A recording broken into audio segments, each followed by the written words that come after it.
कराची में Pakistan super league season 9 के matches के लिए ट्रैफिक पुलिस ने इंतजामात को हतमी शक्ल दे दी है। ट्रैफिक पुलिस के मुताबिक कराची में मैचेस के दौरान कोई भी सड़क ट्रैफिक के लिए बंद नहीं होगी।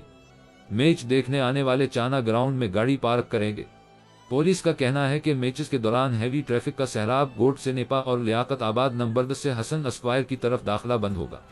इसके अलावा पेपल्स चौरंगी से यूनिवर्सिटी रोड की तरफ और कारसाज से स्टेडियम मलिनम शापंग माल से न्यू टाउन की तरफ हैवी ट्रैफिक का दाखिला बंद होगा। ट्रैफिक पुलिस की जानिब से किए गए इंतजामात के मुताबिक PSL मैचेस के दौरान स्टेडियम सिग्नल से हसन स्क्वायर की तरफ भी हैवी ट्रैफिक का दाखिला बंद होगा। ख्याल रहे कि कराची में PSL मैचेस आज से शुरू हो रहे हैं और PSL का फाइनल भी कराची में ही खेला जाएगा।